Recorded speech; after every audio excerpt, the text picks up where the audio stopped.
Boston Celtics blow out the Warriors. It's funny what happens when a few shots fall. Celtics get back to having fun, and we're going to have some fun right now on the Lockdown Celtics podcast. Yup.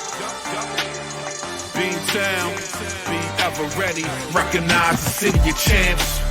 Back to back, if I say it, it's stamped. Locked on number 19, the best one, the next one. Juice loose in your pool now for the next run. It's the C's, who else could it be? What they gon' say now? Screaming like JT, Karalis, recap the madness. Every game, every practice. Best daily pod, no cap like Brad Beckett. Clutch like Drew to KP, tap in daily. Prime time, dapping D White on the sideline. Raining Jayson, how it started, raising banners, how we finished. Locked on Celtics pod, home of the winners.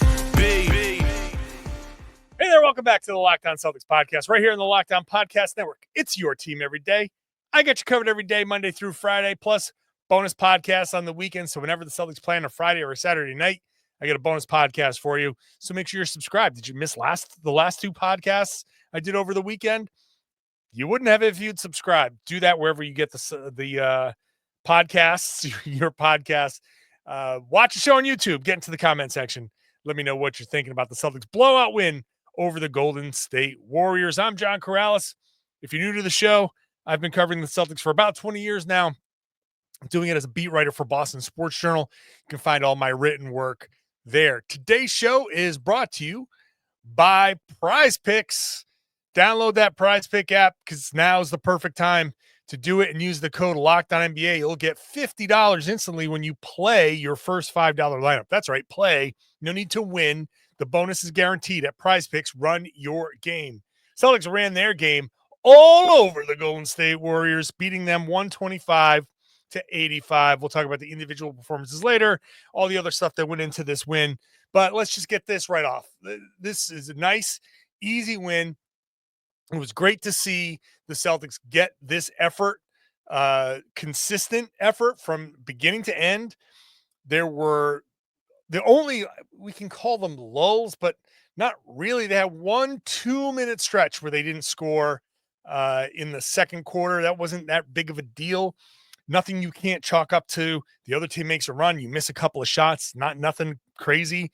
They came out at the beginning. They worked the ball around. They generally took good shots. They gave up one run in the first quarter, a little bit of a run at the end of the second quarter, and that was it. Third quarter, a little bit afraid of the Celtics' normal kind of propensity for like, oh, we got this covered. We're going to be fine and have like a messy third quarter. Nope. They came out right away. I think it was a 13-5 run to start the third quarter. And from there, it was just demolition time. They won the third quarter 43-24. Perfect. Just exactly what you want. This is, I would complain at the beginning of the season here, like in November, people ask me how the podcast is going. I'd say it's good, but the team's a little on the boring side. And now I'm like, boring is good. Boring is fine. I think all the fans will be happy with boring. This is exactly what you wanted the Celtics to be. I can nitpick a little bit, and maybe I will as the podcast goes on. But when you get kind of everybody on the same page, running your offense, getting back, rebounding, they had a little bit in the first quarter, a bit of a rebounding issue, and that's one of my bullet points here. They gave up 4 offensive rebounds in the first quarter. They gave up 4 in the second and third combined. So, and then there were a couple in garbage time. So 6 the rest of the way after giving up 4 in the first quarter. So they cleaned that up. This is exactly it, right? You make a mistake, you're like, oh man, we're giving up too many offensive rebounds. Clean it up, make a little adjustment, clean it up, boom, done. This, I think, and we talked about it on the podcast yesterday with Tom Westerholm. The final kind of conclusion when it came to what's wrong with the Celtics was they're missing shots. And funny thing happens when you start to hit shots. Celtics hit 20 of 48. They ran generally good offense. They got into the paint. The Celtics 20 of 48 from three, right? So 60 points from three, but points in the paint 52 to 26. So 60 points from three, 52 points in the paint. That's your 112. And then they had 13 points outside of that, 7 of those from the free throw line. So 6 points, non-paint, non-3-pointers. This is the ultimate NBA math game.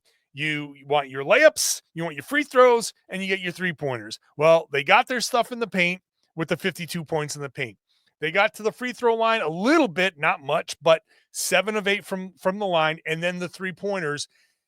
3 mid-range shots, 3 non-paint twos at the end here is just incredible.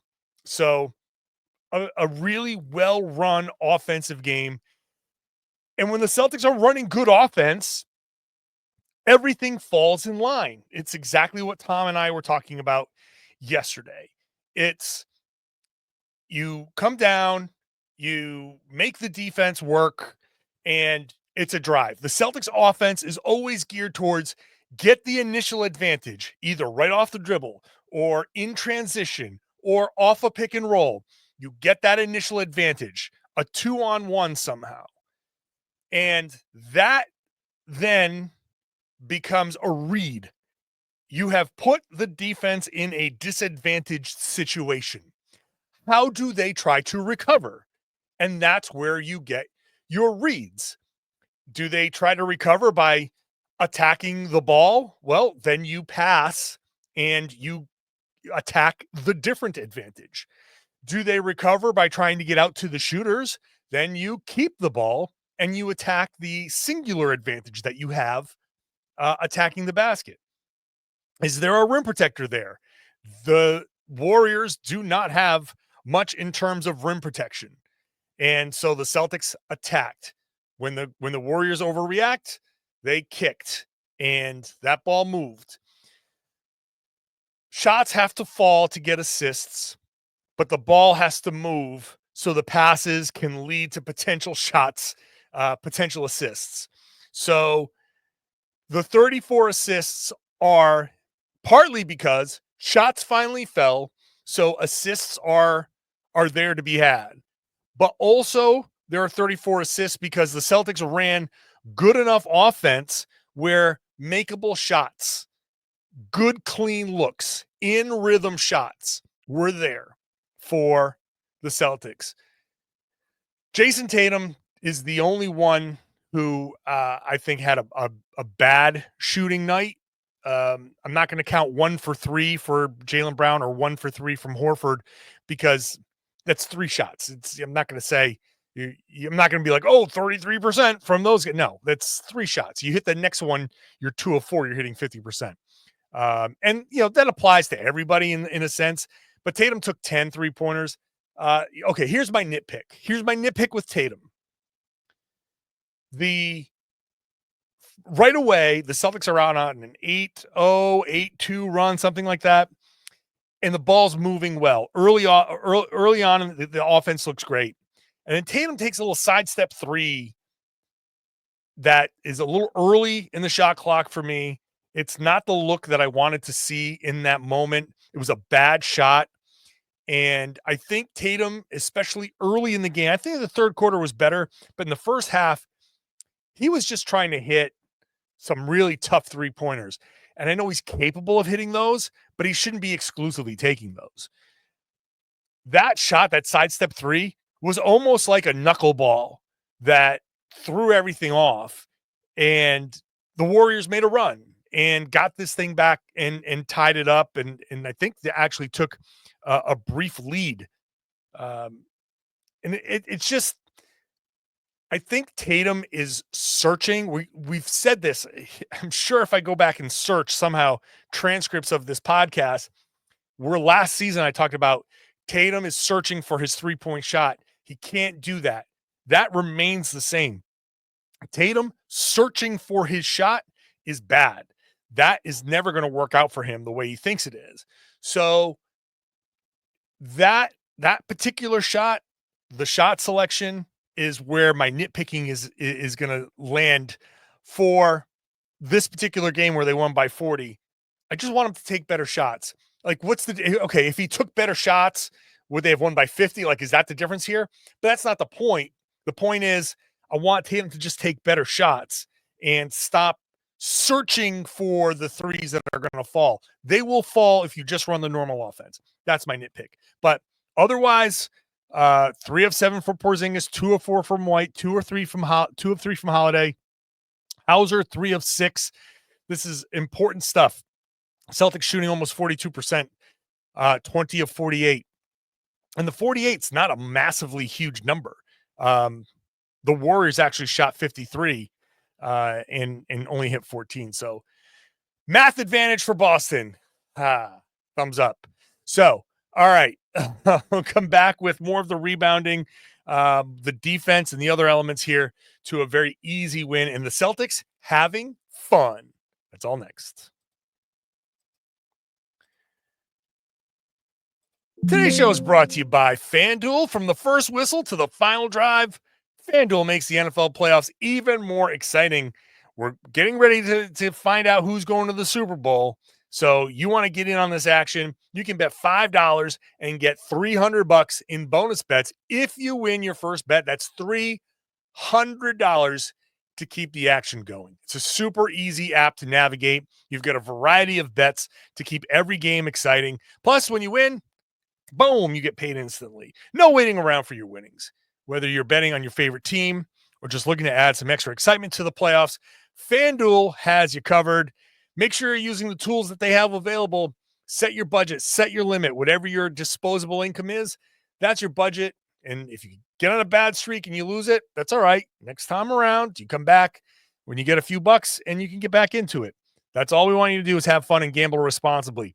Visit FanDuel.com. Join today. Get started with $300 in bonus bets. That's FanDuel.com. Make this playoff season unforgettable with FanDuel, an official sportsbook partner of the NFL. Thank you for making Locked On Celtics your first listen every day. Now, go sign up for our free daily newsletter.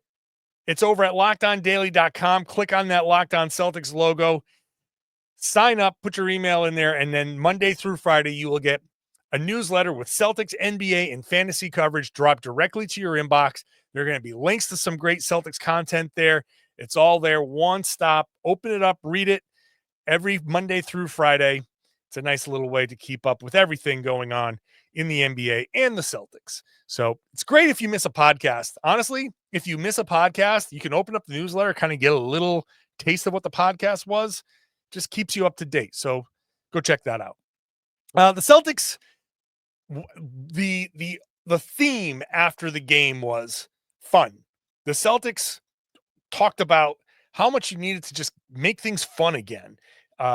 Derrick White was on Twitter, some live Twitter thing with TNT, talking about that. Drew Holiday said, this is a fun, the joy of the game is why we play. Jayson Tatum talked about that. So that tells me that after the game, Joe Mazzulla, like this has been a thing with Joe. And in fact, it's funny.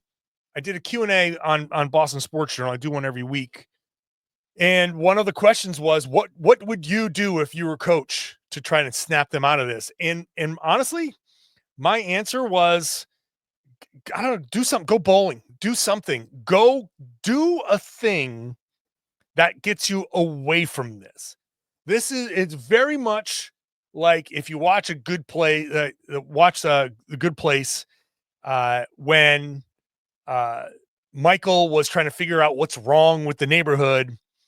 And Eleanor was like, let's just go karaoke and let's go do this. And like, that's the thing, that scene with the skee ball and the karaoke and all the crazy things that they did.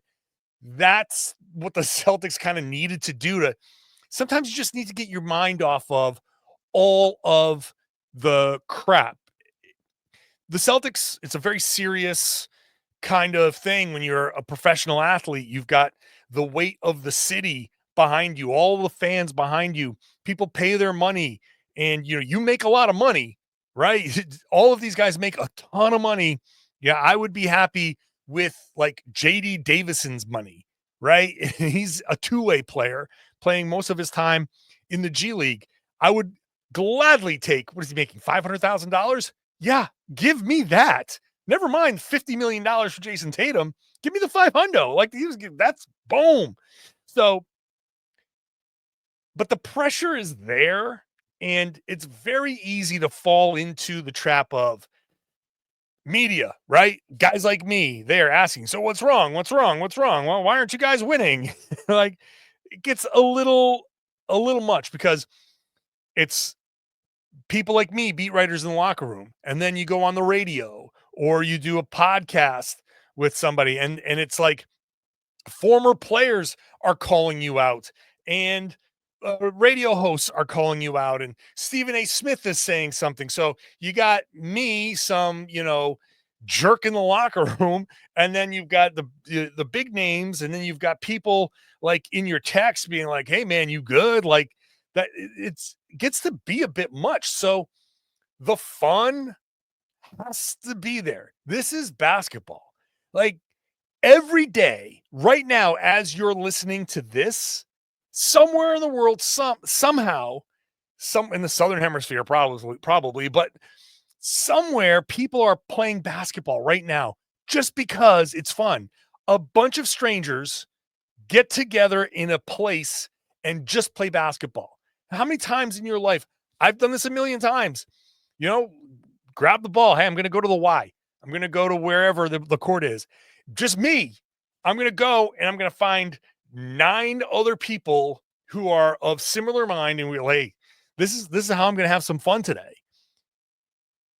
The Celtics got to get back into that. So a 40-point win over the Warriors, easy way to have some fun, but you got to find the fun. Like when Joe Mazzulla is talking about, like, this is the exciting part of the season, this is the fun part, it's not just because he's a psycho, which he is. He's a completely psycho guy, but there is some level of like genius behind it of this has to be fun. You have to find the fun in this process. You have to find like the moment of, okay, this is good. Even if you got to take a break from it and clear your head and get away from the problem so you can come back with a clear set of eyes, so you can look at the problem and be like, oh, okay, this is it. This is a simple answer. You can't spend too much time staring at the problem because you go cross-eyed. But whatever it is, you got to find like the joy in solving the problem. It's very easily, I always compare it to science and experiments, and something going wrong in science is actually fun, good, it's exciting, because it's like, okay, this is something not to do. Let me just check this off the list. Do not do this again. So I think that's part of this process here. The Celtics had some fun in this game. Hitting shots is fun for sure. Getting, scoring points, that's the most fun. And that's also why the shooting issues kind of cause problems, because scoring is the fun part. No matter who you are, the scoring is the fun part. Like, I don't know. It's hard to explain, but to me, my favorite part of a game was after you make a basket and you get that little slow jog back.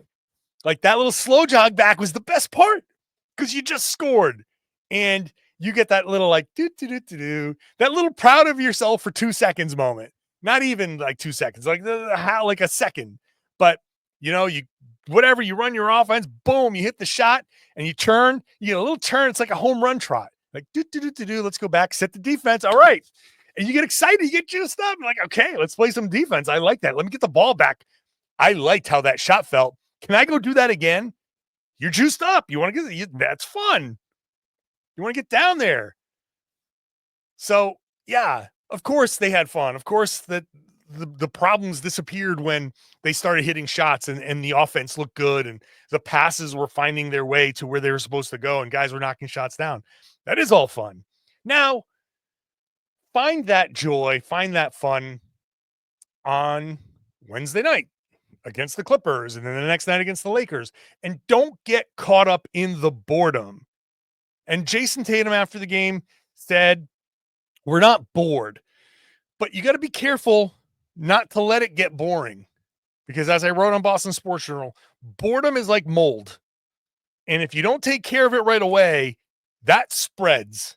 And if you've ever had a mold problem in your house, you know how bad that is. You can't let that spread. You got to get in there right away and fix that problem. If you don't, it becomes a major issue. So this part of the schedule, it's tough, but power through. This was good. There's a good stretch here. Let's get into individual performances when we come back, because there's a lot of good performances and encouraging stuff, even though there wasn't one singular dominant performance. That's all coming up. Today's show is brought to you by Prize Picks. Basketball season hot. We're in the middle of it right now. No better way to get real money action while watching your favorite NBA stars than with Prize Picks. Whether you're a diehard fan or just love some friendly competition, Prize Picks makes it fun and easy to turn your basketball knowledge into cash. It works very simply. You pick more or less on at least two players for a shot to win up to 1,000 times your cash. So if you think LeBron is going to drop 30, go ahead, check it out. You more or less than whatever the projection is. Do you think Jayson Tatum is going to have 10 or more rebounds? Prize Picks lets you make your predictions and put your money where your mouth is in just 60 seconds. It's a blast on Prize Picks. You can take less on Jaylen Brown's 22 points because, he didn't get as many shots. If you think it's going to be a blowout, you're like, hey, I don't think he's going to play the fourth quarter. You pick less and you can get that win. With Prize Picks flex play option, even if a pick doesn't hit, you can still double your money. Plus, once your picks hit, you can get paid right away, sometimes as quick as 15 minutes. It's very easy, and honestly, it's the best way to keep the game exciting, and now is the perfect time to join. Download the app today. Use the code LOCKEDONNBA to get $50 instantly when you play your first $5 lineup. That's $5 and doesn't need to win or lose. It's just $50 instantly to get that bonus. It's guaranteed. Prize Picks. Run your game. Thanks for making Locked On Celtics your first listen every day. Go check out Locked On NBA Game Night. It's 7 nights a week, Locked On NBA Game Night. Keep up with the entire league. This was a full slate of NBA games on MLK Day. So Locked On NBA Game Night has everything covered. I do that show on Fridays with Jake Madison. Also, Locked On NBA has a midday show, which is debating the big topics in the league. So 2 Locked On NBA feeds. Let me start that one over again. Not editing. Let me just reset my brain. 2 Locked On NBA podcasts on the same feed. That's what I was trying to say. Okay. Individually, Celtics got a lot of nice performances. Let's start with Jaylen Brown, who has been off. We've talked about it. I don't know what it is. I don't know if it's the robbery and he's still worried about his mom, which would be totally understandable. Totally fine if that's the case. I will say if he needs to handle his business somehow and take time off, that he should. But if that's the case or whatever it is, I was looking to see if Jaylen could come back and be better. His defense in this game was pretty good. He only played 28 and a half minutes, which is the team high. Him and Jayson basically played the exact same amount of time, minus a few seconds. But he got 14 shots. He made 8 of them, 17 points, 1 of 3 from 3, had 4 rebounds, 2 assists. Just a nice game from Jaylen Brown, who attacked the mid-range shots. I think all the mid-range shots might have been his. Actually, 2 were probably his, if I'm thinking back on it. I remember one was Jayson early on because the TNT guys were like, oh my God, they shot a mid-ranger? That's a 2-pointer. What's going on here? They only shoot 3s. Like, guys, come on. We understand what's going on here. But Jaylen was really good. I think not perfect, but I thought he was good. And then he needed that kind of performance. Jayson was pretty good. 22 points, 9 rebounds, 7 assists, 2 steals. Like I said, the shooting numbers from 3 were not great, but it was great to see him attacking and getting to the rim, as well as taking the 3-pointers. He did 10 twos, 10 threes. Probably could have done like 13 twos and 7 threes. I'm not opposed to taking the 3-pointers. I'm not. Take as many good ones as you want. I don't care if he takes 23 pointers, if they're all good, but step into them, get into rhythm, catch and shoot, or off the pick and roll, off the dribble. That's fine. But sidesteps early in the shot clock, sidesteps in the first quarter, I don't really want to see that. I mean, that's unless you're already feeling it, unless you've stepped into a few 3-pointers already, and that's, you're feeling it. But okay, I'm not going to get too deep into that. But regardless, that's overall a really good night for Jayson Tatum. Porzingis, 18 points, 6 of 13 shooting. He got into the post early, took advantages. They do not have a lot of size on the Warriors, and he took advantage of all of that. I think Porzingis is basically back enough where they don't have to force feed it, and he does not have to go completely looking for his own shot all the time. I think he can play his normal game and be okay. So I think that's a big place for him to be, because working him back into the offense has been part of why things have been a little off. I think he's basically back into the offense. So obviously this is going to be a great night for the starting lineups plus minus, where I don't know the exact starting plus minus, but Porzingis was the lowest at a plus 20. So I'm going to say they're probably, it's going to be the lowest guy, right? That makes the most sense. So they're plus 20, whatever it is. That's going to help their number a ton. Derrick White, Drew Holiday were both plus 23 because they both had really, really good games. When Holiday and White are hitting 3-pointers, forget it. That's as much. I said in the last game that Derrick White, what was it, the win over Orlando? Maybe that was Derrick White is kind of like a bellwether for the Celtics playing well. You can add Drew Holiday to that as well, because when you combine their numbers, your starting backcourt, 18 points, 4 of 7 from 3, 9 rebounds, 7 assists, 3 block shots for Derrick White, by the way, all 3 for Derrick White. Monster defensive game for him, a steal. Like, Derrick was all over the place doing a little bit of everything. Holiday was hitting shots, rebounding. So when you get that kind of performance from your starting backcourt for the Celtics, that's really good. But more importantly, just to see them hitting shots is important.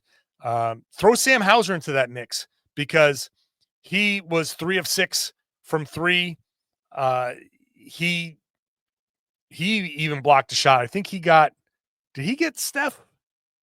Well, I know Payton Pritchard got Steph. He had a block shot too. But yeah, Hauser getting back on track. Like, this is a great opportunity for everybody to get back onto, into a bit of a shooting rhythm. I wrote before in my preview that I was looking at this game as a potential for the Celtics to kind of get back into their shooting, knowing that the Warriors didn't have a lot of paint protection. When you don't have a lot of paint protection, it does not just mean the Celtics can get to the rim. It means help defense overreacts. And when everybody overreacts to the drive, that's when the kickouts work. And then you either get the shots in the corners, which, by the way, Kristaps Porzingis, 2 of 3 from the corner.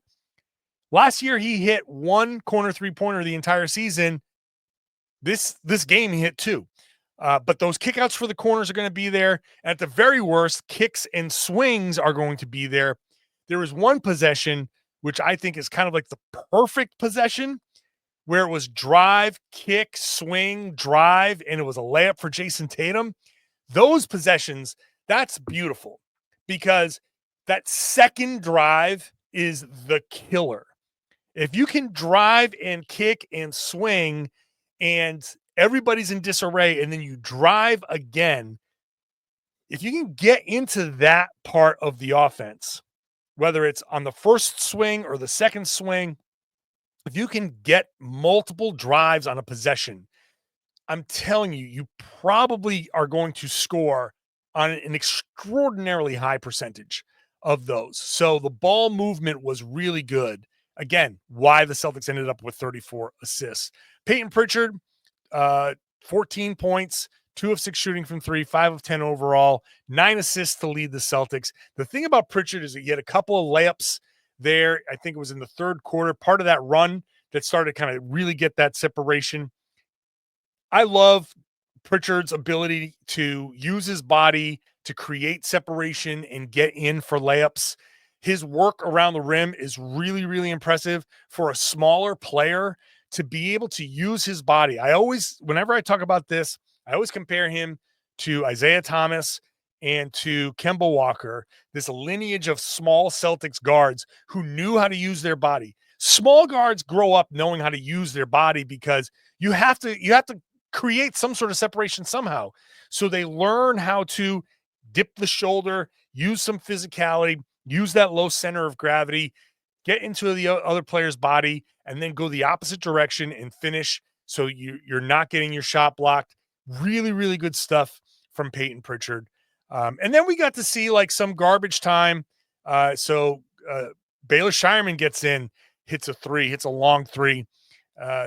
Jordan Walsh hits a couple of 3-pointers, like little things where you're like, okay, here's 4, 5, 6 minutes of these guys.